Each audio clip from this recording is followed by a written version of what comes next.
Lo dijo en la primera hora.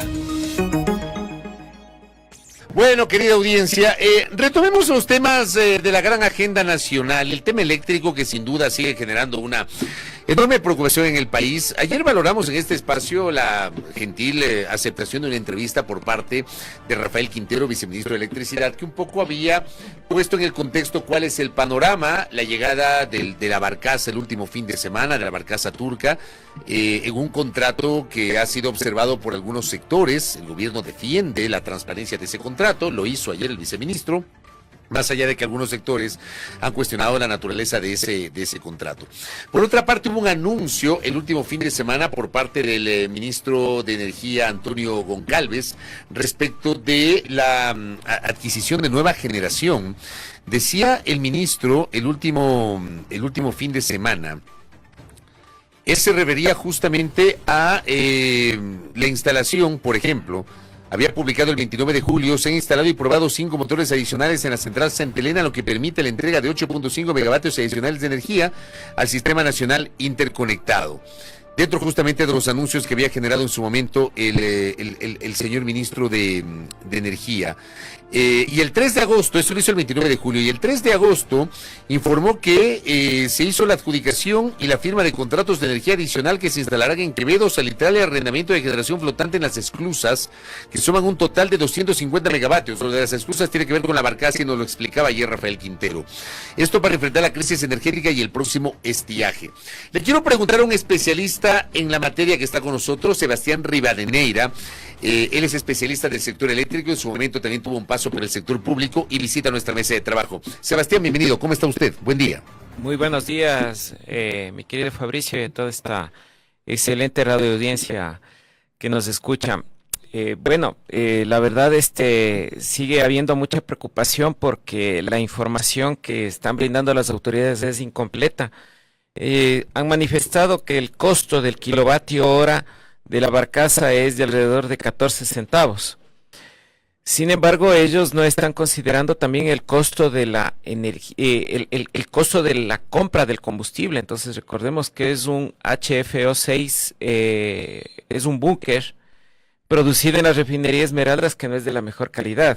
Entonces seguramente tendrá que mezclar eso con diésel. Ese es el combustible. Porque decía el viceministro que esta barcaza no requerirá no requerirá diésel, si no mencionó otro combustible. El fuel oil. Exacto. Pero este fuel oil que es producido, si es que es en la refinería de Esmeraldas, no es de buena calidad por las condiciones técnicas que se encuentra precisamente esa instalación. Entonces tendrán que, al menos para disminuir la viscosidad, mezclarlo con algo de diésel. Asumiendo que es estrictamente fuel oil, el costo que más o menos el valor de millones de galones de combustible durante la operación sería de alrededor de unos 44.8 millones de galones de combustible. Eso equivale a 110 millones de dólares. Porque Petroecuador no es que va a regalar el combustible, el SELEC lo va a tener que comprar. Entonces, eso es un costo adicional a los 115 millones de dólares del contrato de la barcaza. Entonces, recordemos que la barcaza, genere o no genere electricidad, tiene un costo que se llama la potencia remunerable puesta a disposición. Entonces, por estos 18 meses aproximadamente, se estaría pagando 8.28 millones de dólares. Menos los 115 millones de dólares, apenas habría 106 millones de dólares para generar energía. Y si es que se genera energía a los 14 centavos, se tendría un tiempo aproximado de 10.58 meses. Es decir, esta barcaza va a servir para los meses de septiembre, octubre, noviembre, diciembre y enero del 2024 y 2025 y el próximo estiaje que se viene en el año 2025. Entonces, el contrato es por 18 meses, pero generará 10 meses, lo cual sí es correcto generar en los meses de mayor estiaje, en donde no hay pues energía hidráulica, pero los costos son extremadamente altos. Entonces, claro, no advierten cuál es el costo del combustible, ni tampoco la infraestructura hidrocarburífera que deberá ser instalada en las esclusas para alimentar a ese monstruo que es la barcaza. Porque lo que decía el viceministro es que dentro de ese costo de 14 centavos está incluido el precio del combustible. Entonces, ¿qué ganaría Carpower? porque no solo creo que vayan a ganar los 8 millones por estar parado, sino que también tienen que ellos recuperar la inversión. Recordemos que ese fue un buque carguero al cual lo transformaron en una barcaza.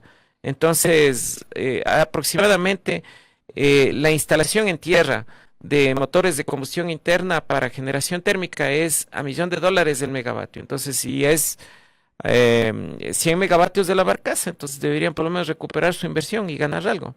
Entonces, también el combustible, nada es gratis en la vida. Y esta solución de la barcaza, ¿cuánto puede contribuir a aliviar un poco la crisis del sector eléctrico, Sebastián? Bueno, si el déficit en potencia es de 1.000 megavatios, apenas esto es 100.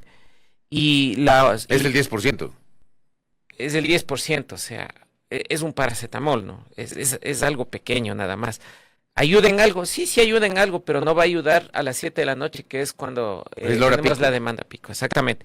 Y la otra generación que han anunciado en Quevedo, en Santa Elena y otras subestaciones de la costa, no es que va a estar inmediatamente, ¿no? O sea, igual tienen que hacer una infraestructura eléctrica, tienen que hacer una infraestructura también de obras hidrocarburíferas para poder alimentar esa voraz demanda, porque son motores que consumen combustibles caros. Entonces, eso al menos estará hasta finales de año, cuando ya a finales de diciembre se esté saliendo del estiaje, pero el estiaje es inminente, no les va a alcanzar, y en el año 2025 se empeorará, y esta va a ser una situación cíclica. O sea, esto se va repitiendo año a año. En Venezuela, hace 11 años, comenzaron con los temas de los apagones, hasta ahora no han salido y no van a salir de esa situación.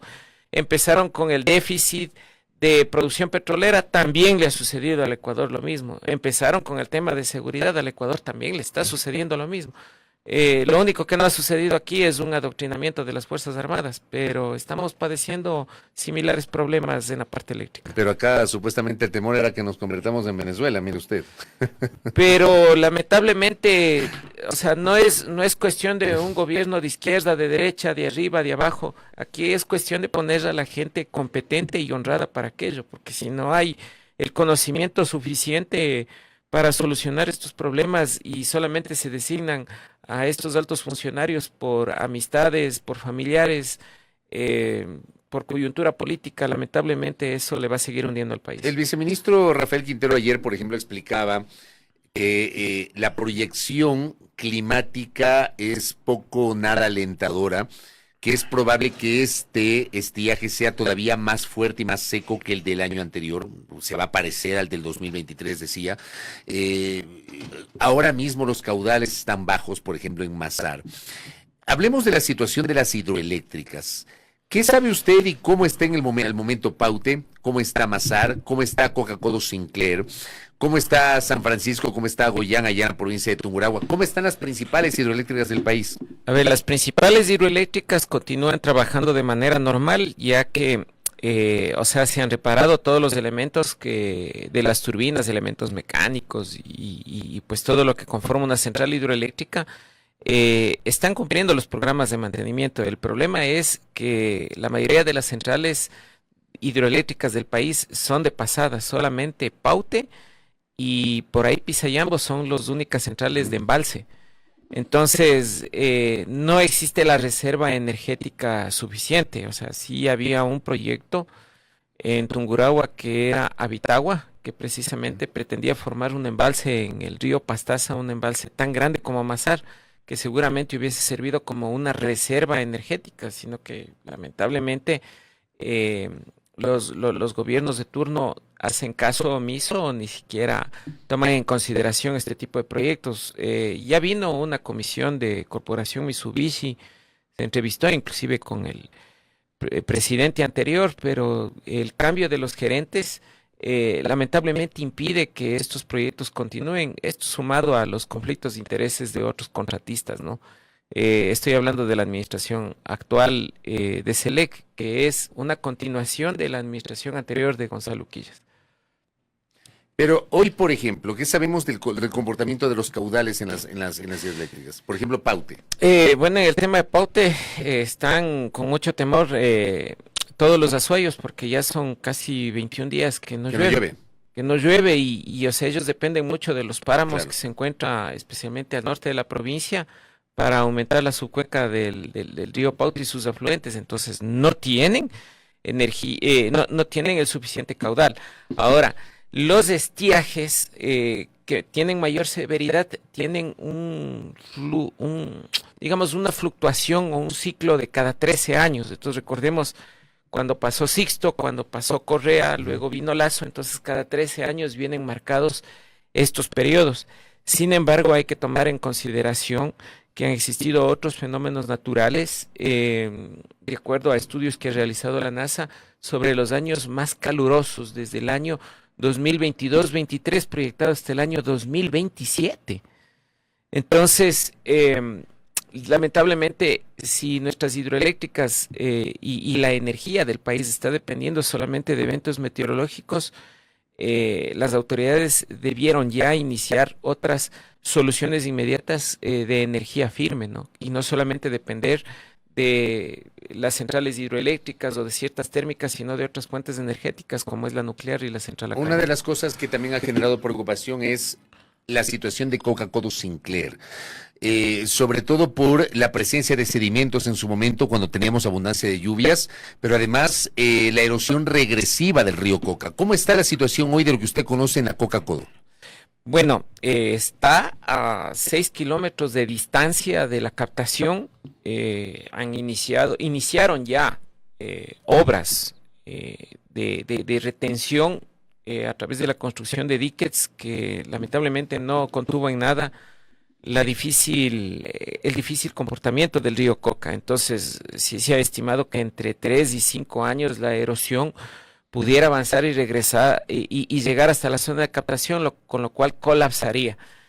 Si la central hidroeléctrica tomó un tiempo de 6 años de construcción, ya debió y deberán iniciar una construcción de una nueva captación en una nueva zona geográfica que no tenga este tipo de problemas, es decir, que geológicamente y topográficamente brinde la estabilidad que necesita. Entonces, habría una inversión de alrededor del 30% de la obra inicial, porque recordemos que es una nueva captación que tendrá que el río ser desviado hacia esa nueva captación cuando entre en funcionamiento, de tal manera que si esta catástrofe ocurre, antes ya esté operando la nueva captación y continúe brindando el 33% de la energía que consume el país. Ahora bien, en el ámbito termoeléctrico, en el ámbito térmico, que se entiende, las centrales térmicas deberían contar con su máxima capacidad, el mantenimiento a lo largo de estos meses. ¿Están haciendo mantenimiento de lo que usted ha visto? ¿Cómo está la capacidad térmica del país para enfrentar el próximo estiaje? Bueno, salió un reportaje hace un par de semanas de una intervención, un overhaul que están haciendo en la central Termoesmeraldas 2. Sin embargo, recordemos que esos motores son de procedencia china, son de altas revoluciones y lamentablemente no están todos los repuestos en bodega. Entonces, claro, a lo que pueden los trabajadores intentan sacar repuestos de una máquina, ponerlos en otra, para de alguna manera completar un kit de reparación y poner esto en funcionamiento.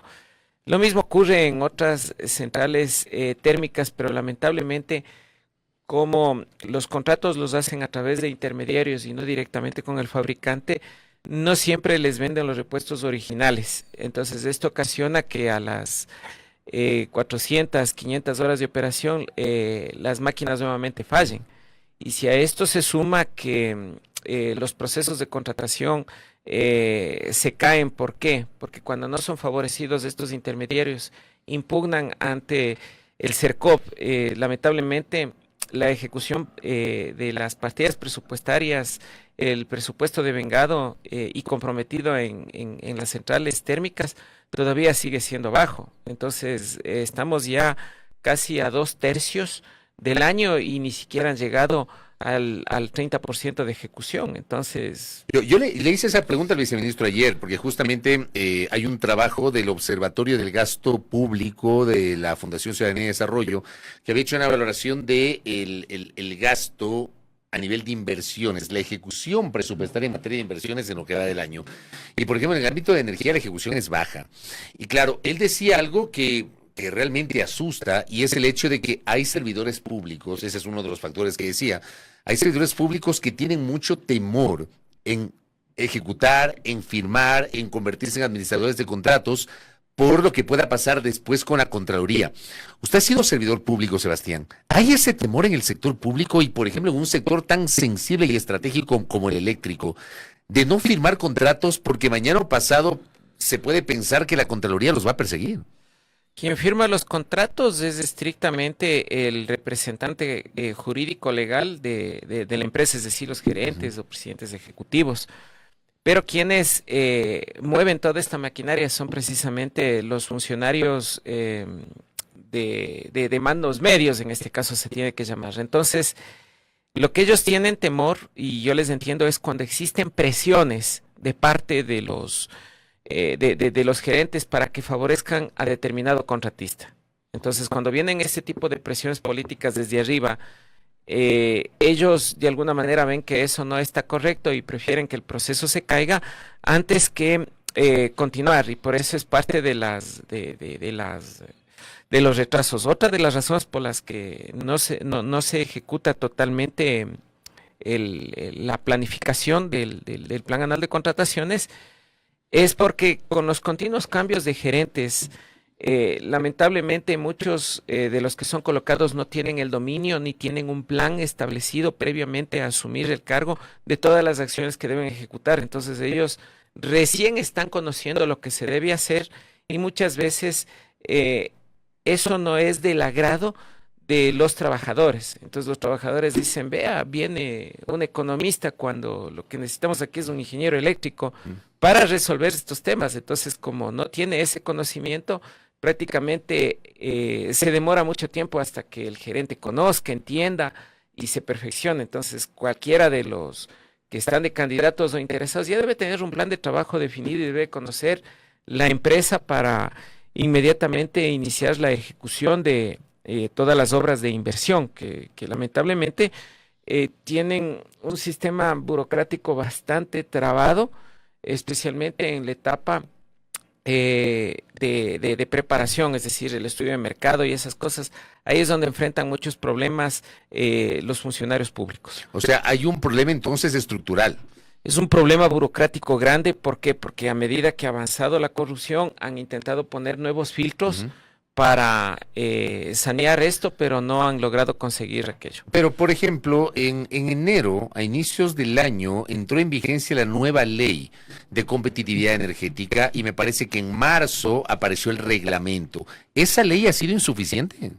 Sí, porque como yo le dije, fue una ley preparada por políticos, para políticos. No por técnicos, no fue una ley hecha con criterio técnico. A ver, no es con criterio técnico porque ahí establece límites de hasta 10 megavatios de potencia instalada para proyectos privados, pero si tenemos 1000 megavatios de potencia instalada, de déficit, o sea, no se pueden hacer 100 proyectos de manera simultánea por parte de los privados.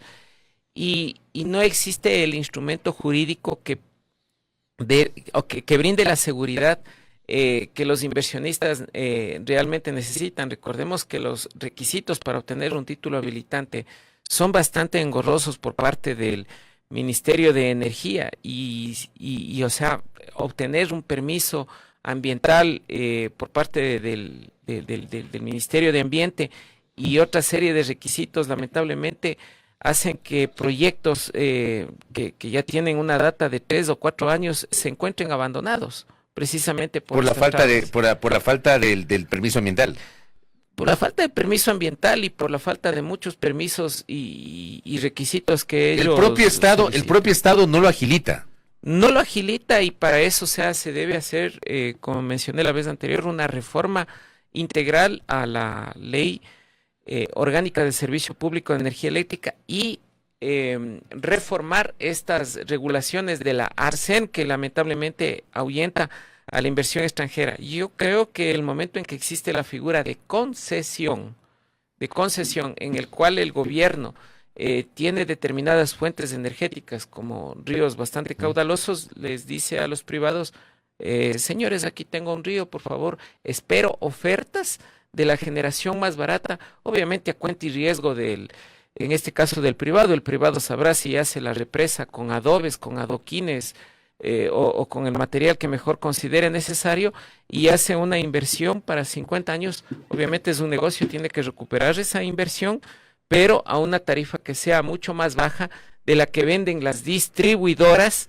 que en este momento no está ocurriendo. Recordemos que ciertas empresas privadas de energía solar venden al Estado a 40 centavos del kilovatio hora, cuando la distribuidora apenas lo vende a 9 centavos. Entonces, ahí es cuando se enojan algunos dueños de estas empresas y otras personas que tienen intereses, cuando se les cuestiona de que ya en el año 2023 recibieron 10.5 millones de dólares de una energía que es lamentablemente cara y que no es una energía firme, que es lo que necesita el sistema. ¿Cómo entender que hay sectores, tanto de la ciudadanía cuanto de las organizaciones sociales, que hablan que lo que se pretende es apuntalar un proceso de privatización del sector eléctrico?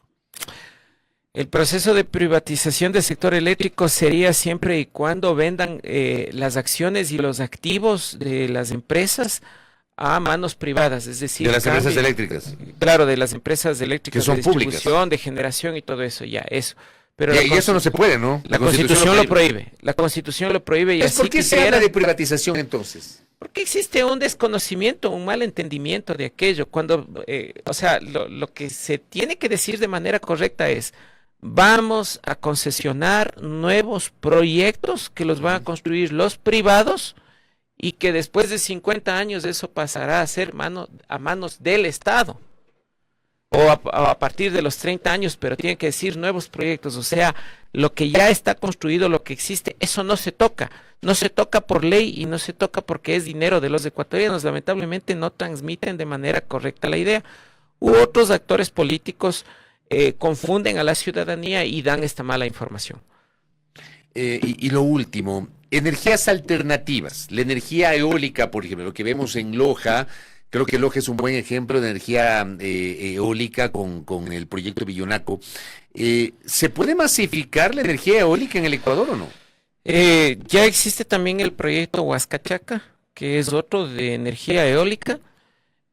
Sin embargo, el factor de planta de estas centrales no es alto. ¿Por qué? Porque el viento en ciertas ocasiones está y en ciertas ocasiones no está. Entonces, lo que se necesita es energía firme. Si es que hay algún privado que desea hacer nuevos de estos proyectos, o sea, bienvenido sea, todo ayuda.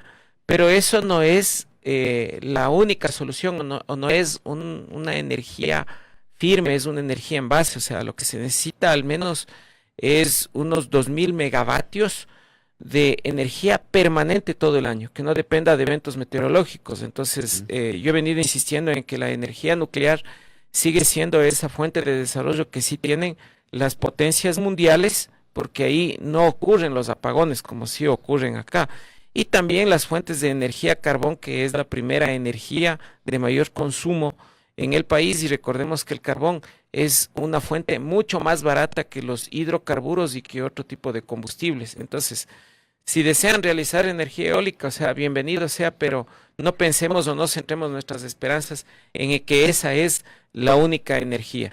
Yo más bien creo que los candidatos o precandidatos a gobierno y todos los que estén interesados deben presentar a la ciudadanía un plan para solucionar la crisis energética correctamente estructurado, con un modelo matemático financiero demostrable, y sobre todo presentar al equipo de trabajo quienes van a solucionar este grave problema, que no solamente va a ser para este año, sino para el siguiente año. Entonces, si es que no se iniciaron las acciones correctivas en un gobierno que hizo campaña con apagones, y que va a haber una campaña electoral también con apagones a partir de noviembre, entonces, ¿cuándo inician las obras? ¿Va a haber apagones?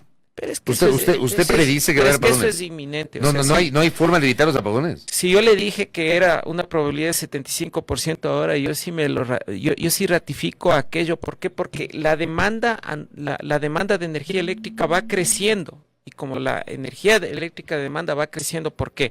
Porque hay un crecimiento demográfico, porque hay un movimiento comercial, el Producto Interno Bruto, etcétera, etcétera, etcétera. Entonces, A medida que crecen las actividades económicas y de las personas, crece la demanda de energía eléctrica. Entonces no se puede decir a la ciudadanía, apaguen esta luz o dejen de consumir aquello o sean más eficientes. ¿Por qué? Porque la ciudadanía necesita un estado de confort en el cual a libre albedrío utilicen la energía eléctrica que ellos tengan a bien consumir. Entonces, los candidatos, o sea, deben tener un plan estrictamente claro. Después del tema de seguridad, el segundo tema más grave es el de la energía eléctrica, que viene a ser la nueva pandemia que va a azotar el país y a causar una crisis económica peor de la que ya estamos en este momento en recesión. Sebastián, muchas gracias por el tiempo, muy amable. Muy amable, gracias también. Gracias a Sebastián Rivadeneira, especialista en el área eléctrica, con su alerta aquí en A Primera Hora.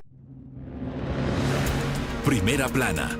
Todas las noticias, todas las voces.